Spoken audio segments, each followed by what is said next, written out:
దేవుని వాక్యం చదువుకుందాము. అపోస్తలుల కార్యములు 3వ అధ్యాయము 9-10 వచనాలు.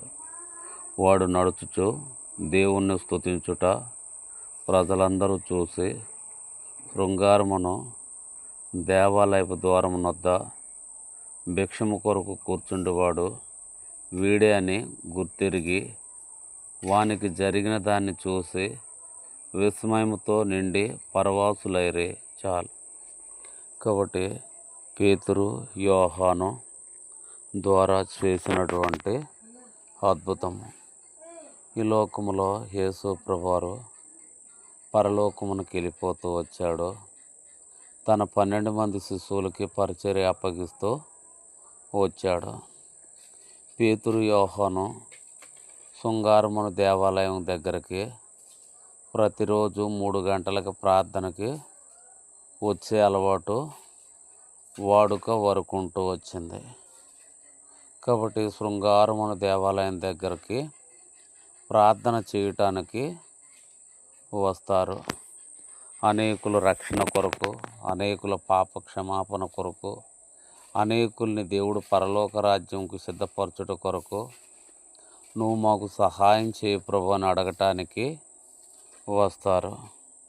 వచ్చినప్పుడు ఆ శృంగారమును దేవాలయం ఎదుట ప్రతిరోజు భిక్షం అడుక్కొనుటకు ఒక 4 చేత మోసుకొని రాబడుతూ ఒక కుంటివాడు అక్కడ ఉంటూ వచ్చాడు.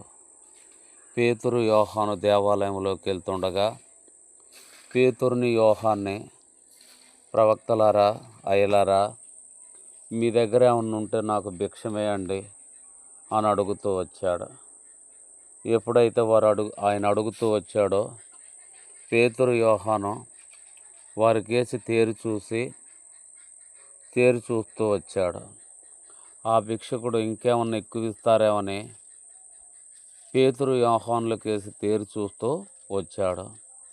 అప్పుడు పేతురు, యోహానులు చెప్పిన మాట ఏంటంటే, వెండి మా దగ్గర లేదు, బంగారము మా దగ్గర లేదు, మాకు కలిగినదే నీకు ఇస్తాము, తీసుకో అన్నారు. సరే ఇవ్వండి అయ్యా, ఏది ఇస్తే మాకు మంచిదే కదా అని చెప్తూ వచ్చారు. అప్పుడు ఆ భిక్షకుడు కుడి చెయ్యి నా చేతికి ఇవ్వమని చెప్పి పేతురు యేసు క్రీస్తు నామమున నడవమని చెప్తూ వచ్చాడు. వాడు దిగ్గున లెగిసి నడుస్తూ దేవుణ్ణి స్తుతిస్తూ గంతులు వేస్తూ దేవాలయంలోకి వెళ్తూ వచ్చాడు.